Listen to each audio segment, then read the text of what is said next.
الحمد لله نحمده ونستعينه ونستغفره ونؤمن به ونتوكل عليه ونعوذ بالله من شرور أنفسنا ومن سيئات أعمالنا من يهده الله فلا مضل له ومن يضلله فلا هادي له ونشهد أن لا إله إلا الله وحده لا شريك له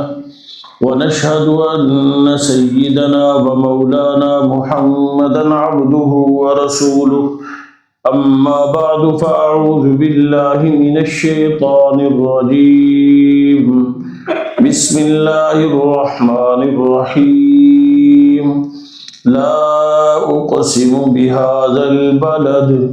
وأنت حل بهذا البلد آمنت بالله صدق الله العظيم وصدق رسوله النبي الكريم الأمين ونحن على ذلك لمن الشاهدين والشاكرين والحمد لله رب العالمين يا رب صل وسلم دائما أبدا على حبیبک خیر الخلق کلہم. درود پاک پڑھ لیجیے. اللہم صلی علی محمد وعلی آل محمد کما صلیت علی ابراہیم وعلی آل ابراہیم انک حمید مجید. اللہم بارک علی محمد وعلی آل محمد کما بارکت علی ابراہیم وعلی آل ابراہیم انک حمید مجید. انتہائی واجب الاحترام معزز سامعین، محترم بزرگوں، بڑیوں، دوستوں، قرآن پاک کے آخری پارے میں سے سورۃ البلد کی ابتدائی 2 آیات میں نے آپ کے سامنے تلاوت کی ہے. ماہ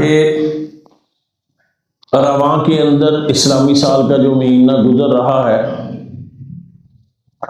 آخری عشرہ ہے، آخری ایام ہے. اس مہینے کی 22 تاریخ کو مسلمانوں کے پہلے خلیفہ، خلیفۃ المسلمین، امیر المومنین، خلیفہ بلا فاصل سیدنا حضرت ابوبکر صدیق رضی اللہ تعالیٰ عنہ کی دنیا سے رخصتی ہے، دنیا سے جانا ہے، آپ کی وفات ہے. اس حوالے سے چند باتیں اسی کی مناسبت سے عرض کرنے کی کوشش کروں گا. قرآن پاک کی جو آیات میں نے آپ کے سامنے پڑھی ہیں، اس کے اندر اللہ رب العزت نے مکہ شہر کی قسم اٹھائی ہے. لا اقسم بہذا البلد، مکہ شہر کی قسم. ساری کائنات کو حکم ہے کہ اللہ کے نام کے علاوہ کسی کی قسم نہیں اٹھا سکتا. شرعی مسئلہ بھی ہے، اللہ کے نام کے علاوہ کسی کی قسم کھانا جائز نہیں ہے، ٹھیک نہیں. لیکن اللہ رب العزت مکہ شہر کی قسم اٹھاتے ہیں. یا باری تعالیٰ مکہ شہر کی قسم اس لیے اٹھائی کہ یہاں تیرا گھر بیت اللہ ہے، اس لیے تو نے مکہ کی قسم اٹھائی. یہاں وہ 2 عظیم پہاڑیاں جس کو فرمایا ان الصفا والمروہ من شعائر اللہ، صفا مروہ اللہ کی نشانیوں میں سے، یہ دونوں پہاڑیاں اللہ کی نشانیوں میں سے ہے. کیا ان پہاڑیوں کی وجہ سے قسم اٹھائی ہے؟ یا وہ مقام جو طواف صحن کے اندر بیت اللہ کے صحن کے اندر ایک جگہ مقام ابراہیم واتخذوا من مقام ابراہیم مصلی، جس جگہ ہر جانے والے حاجی کے لیے، ہر جانے والے عمرہ کرنے والے کے لیے، ہر طواف کرنے والے کے لیے حکم ہے کہ طواف کرنے کے بعد اس جگہ کو نماز کی جگہ بناؤ، اس جگہ پہ نماز ادا کرو.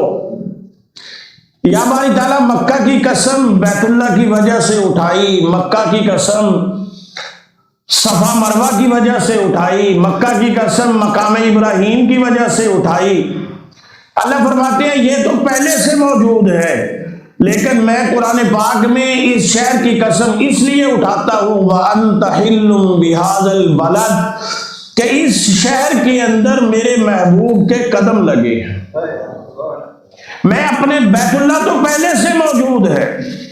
صفا مروہ تو پہلے سے،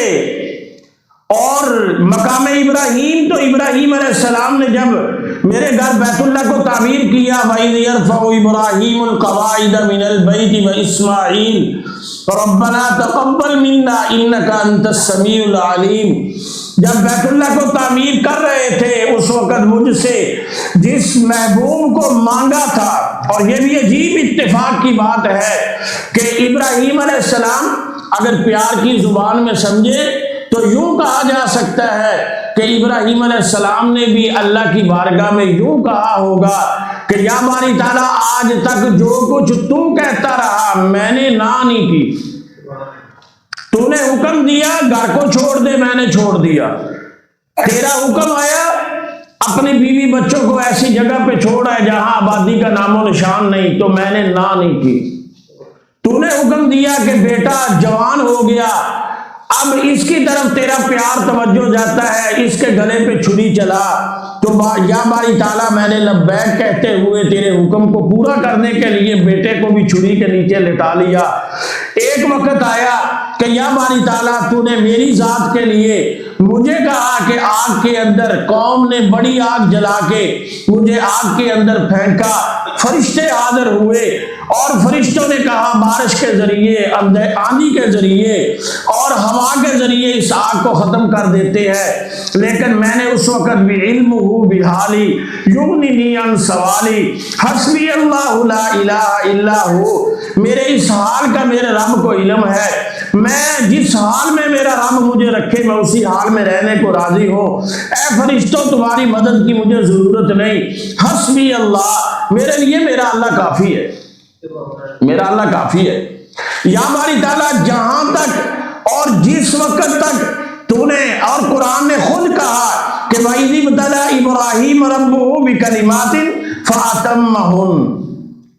اللہ رب العزت نے، اللہ فرماتے ہیں کہ میں نے ابراہیم کو بہت سارے امتحانوں میں آزمایا، بہت سارے امتحانوں کے اندر ڈالا، فَأَتَمَّهُنَّ، ابراہیم ہر امتحان میں کامیاب ہو، ہر امتحان میں کامیاب ہو۔ ابراہیم علیہ السلام اب بیت اللہ کو تعمیر کر کے، اسماعیل علیہ السلام ساتھ ہے، اللہ کے گھر کو تعمیر کیا، مستری مزدور بن کے اللہ کا گھر بنایا، بطور مزدوری کے پیسے نہیں مانگے، سونا نہیں مانگا، چاندی نہیں مانگی، درہم دینار نہیں مانگے، کوئی رقم نہیں مانگی، اللہ سے اللہ کا محبوب مانگا، اللہ سے اللہ کا محبوب مانگا، اور عرض کی ہوگی یا باری تعالیٰ آج تک تو نے جو حکم دیا میں نے کبھی نہ نہیں کی، آج جو میں تو اس سے مانگوں گا اس پہ بھی تیری طرف سے بھی نہ ہو، نہ ہو۔ اور ہاں ایک تھوڑی سی باریکی کی بات بھی عرض کرتا چلو، خلیل ابراہیم علیہ السلام کا لقب ہے خلیل، ابراہیم خلیل اللہ، ہمارے نبی صلی اللہ علیہ وسلم کا لقب ہے حبیب اللہ۔ خلیل بھی عربی میں دوست کو کہتے ہیں اور حبیب بھی عربی میں دوست کو کہتے ہیں، دونوں کا معنی دوست ہوتا ہے، لیکن فرق یہ ہے جس سے محبت میں سب کچھ لے لیا جائے، جس سے محبت میں سب کچھ لے لیا جائے اسے خلیل کہتے ہیں، اور جسے محبت میں سب کچھ دے دیا جائے اسے حبیب کہتے ہیں۔ اللہ کا پاک نام ہے جی، اس میں اللہ کا پاک نام۔ تمہارا مکہ شہر کی قسم اللہ اس لیے اٹھاتے ہیں، اللہ فرماتے ہیں کہ بیت اللہ کی وجہ سے نہیں، صفا مروہ کی وجہ سے نہیں، مقام ابراہیم کی وجہ سے نہیں، بلکہ بیت اللہ مکہ کی شہر میں اس لیے اٹھاتا ہوں کہ میرے محبوب کے قدم لگے، اور یعنی نسبت مصطفیٰ کی وجہ سے اللہ نے مکہ کی قسم اٹھائی۔ اور ایک جگہ اور فرمایا یا نساء النبی لستن کاحد من النساء، اے نبی کے عقد کے اندر، نبی کے نکاح کے اندر، نبی کے گھر کے اندر آنے والی عورتوں، تم عام عورتوں کی طرح نہیں ہو، تمہارا مقام اور عام عورتوں کا مقام اس میں بہت فرق ہے۔ جو نبی کے نکاح کے اندر آ گئی، نبی کے عقد کے اندر آ گئی، قرآن نے فرمایا، اللہ نے حکم فرمایا وَأَزْوَاجُهُ أُمَّهَاتُهُمْ، میرے محبوب کی ساری بیویاں، اے کلمہ پڑھنے والے ایمان والو، تمہاری مائیں ہیں، تمہاری ماں کی جگہ پہ۔ اور اللہ نے بھی فرمایا، اللہ رب العزت فرماتے ہیں کہ اے نبی کے عقد کے اندر آنے والی عورتوں، تم عام عورتوں کی طرح نہیں ہو، تم عام عورتوں کی طرح نہیں ہو۔ بیٹیاں تو ہر گھر میں موجود ہے، لیکن جو نسبت سیدہ فاطمہ الزہرا رضی اللہ تعالی عنہا کو ہے، وہ عام گھر کی بیٹیوں کو نسبت وہ حاصل نہیں ہے۔ اگر میں یہ کہوں تو بے جانی ہوگا کہ اگر بیٹیوں میں سے سب سے افضل بیٹی تو فاطمہ الزہرا ہے، اور عورتوں میں سے، گھر کی بیویوں میں سے سب سے بہترین عورتیں جو ہیں وہ نبی کی ازواج مطہرات ہیں، نبی کی بیویاں ہیں۔ اور اگر کتابوں میں سے سب سے بہتر اور افضل کتاب ہے تو وہ قرآن پاک کی کتاب ہے۔ اور شہروں میں سے اگر نسبت مصطفیٰ مکہ اور مدینہ کی طرف ہوتی ہے تو اللہ رب العزت اس نسبت مصطفیٰ کی وجہ سے ان شہروں کو تمام شہروں سے اونچا کرتے ہیں۔ یہ نسبت کی بات ہے، اور اس نسبت کی وجہ سے اللہ رب ایک مٹی وہ جو عام مٹی ہے، جو مکہ شہر کی مٹی ہے، جو عام گلیوں کی مٹی ہے، اس کی نسبت میرے اور آپ کے آقا کے قدموں مبارک کے ساتھ ہوئی ہے۔ اللہ اس کی قسمیں قرآن میں اٹھاتے ہیں۔ ایک وہ مٹی ہے، اور عقیدے کی بات بھی عرض کرتا چلوں، ایک وہ مٹی جو میرے اور آپ کے نبی صلی اللہ علیہ وسلم کے روضہ پاک کے اندر آپ کے وجود پاک کے ساتھ لگی ہے۔ آپ اپنی قبر مبارک میں اس وقت میرا آپ کا مسلمان کا عقیدہ کہ سارے کے سارے نبی اور اللہ اپنی قبور کے اندر، اپنی قبروں کے اندر زندہ ہیں، اور ان کو اللہ رب العزت کی طرف سے رزق دیا جاتا ہے۔ ایک حدیث مبارکہ کے مبارک اللہ کے نبی نے فرمایا کہ نبیوں پر قبر کی مٹی پر اللہ نے حرام کر دیا کہ نبی کے جسم کو کھائے۔ اور ایک حدیث مبارکہ کا مفہوم ہے، اللہ کے نبی ارشاد فرماتے ہیں کہ نبی اپنی قبر میں زندہ ہوتے ہیں اور وہ تو نماز بھی پڑھتے ہیں، نماز بھی پڑھتے ہیں۔ اب اللہ کے میرے اور آپ کے آقا کی قبر مبارک کے اندر جو آپ کے وجود پاک، آپ کے جسم پاک کے ساتھ جو مٹی لگی ہے، عقیدے کی بات ہے کہ اس مٹی کا درجہ مکے سے نہیں، مدینے سے نہیں، بیت اللہ سے نہیں، مسجد اقصی سے نہیں، بلکہ اللہ کے عرش سے بھی زیادہ ہے، اللہ کے عرش سے بھی زیادہ ہے۔ یہ عقیدے کی بات میں عرض کر رہا ہوں، کتابوں میں لکھی ہوئی بات ہے۔ اور چونکہ اور ایک حدیث مبارکہ میں فرمایا گیا کہ انسان کی مٹی جس جگہ سے اٹھائی جاتی ہے، زمین کے جس حصے سے اس کا خمیر بنتا ہے، جس انسان کی مٹی، اور انبیاء میرے اور آپ کے آقا کی مٹی اللہ رب العزت نے جنت سے اٹھائی، جنت سے اٹھائی۔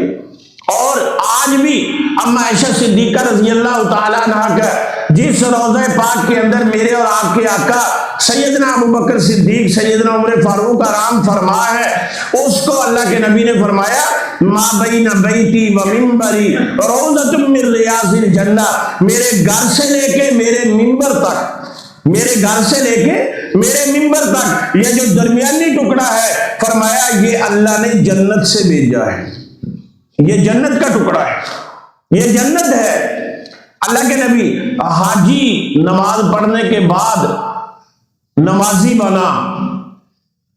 حاجی حج کرنے کے بعد حاجی بنا، نمازی نماز پڑھنے کے بعد نمازی بنا، سخی سخاوت کرنے کے بعد سخی بنا، لیکن جب قبر میں جائے گا اپنے اعمال کا حساب کتاب دے کے پھر جنت میں جائے گا۔ نمازی کا حساب ہوا پھر جنت میں گیا، حاجی کا حساب ہوا پھر جنت میں گیا،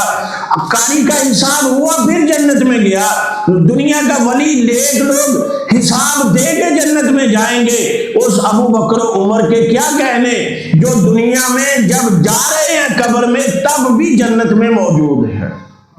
تب بھی جنت ہے، کیونکہ اللہ کے نبی نے فرمایا میرے گھر سے لے کے میرے منبر تک یہ جو درمیانی جگہ ہے یہ جنت ہے۔ اور ایک حدیث مبارکہ کا مفہوم ہے، اللہ کے نبی صلی اللہ علیہ وسلم ارشاد فرماتے ہیں جس مٹی سے اللہ نے میرا وجود بنایا اسی مٹی سے ابو بکر و عمر کا وجود بنایا، اسی مٹی سے اللہ نے۔ اور یہ ایک حدیث مبارکہ کا مفہوم ہے، اللہ کبھی بے شفا فرمایا زمین کے جس حصے سے جس انسان کی خمیر اٹھایا جاتا ہے، مٹی اٹھا کے اس کا جسم بنایا جاتا ہے، اس مٹی کا کچھ حصہ اس کی ناف کے اندر بھی پھینک دیا جاتا ہے، اور اس انسان نے زمین کے اسی حصے میں دفن ہونا ہے جہاں سے اس کا خمیر اٹھایا تھا، جس جگہ سے اس کا اٹھایا گیا تھا۔ اور آج تو جدید دور نے یہ چیزیں آسان کر دی ہیں، آسان ہو گئی ہیں، آج ان باتوں کو سمجھنا کوئی مشکل بات نہیں ہے۔ کتنے لوگ ایسے ہمیں نظر آتے ہیں فوت تو ہوا دوسرے ملک، اب اس کو لا کے کیا کرنا تھا، لیکن کہتے نہیں جی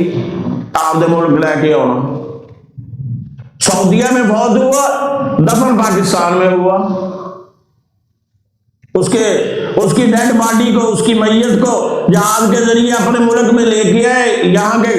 مکہ کے کسی قبرستان میں دفن کر دیتے، مدینہ طیبہ کے قبرستان میں دفن کر دیتے، وہاں جو فوت ہو گیا لیکن اس کو لے کے یہاں آ رہے ہیں۔ تاریخ میں ایسے لوگ بھی ہیں جن کا انتقال یہاں ہوا ہے لیکن وہ دفن مدینہ طیبہ میں ہے، ایسے بھی ہیں۔ سرکاری پروٹوکول کے ذریعے وہ گئے، ختم نبوت کے بہت بڑے ایک عالم تھے،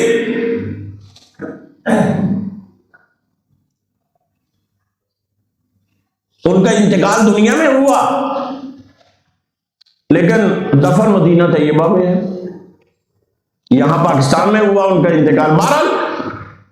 بات اس طرح سمجھ میں کہ چونکہ ان کا وجود کی مٹی اللہ نے اٹھائی وہاں سے تھی، اللہ کے نبی کی بات کو اللہ نے پورا کرنا ہے، جس کا خمیر جہاں سے اٹھایا جاتا ہے وہی دفن ہوتا ہے، اس نے وہی دفن۔ اب سیدنا ابو بکر صدیق رضی اللہ تعالیٰ عنہ کے کیا کہنے جن کا اور زبردستی نہیں۔ اللہ کے نبی صلی اللہ علیہ وسلم نے بات کو میں آخری طرف لے کے جا رہا ہوں،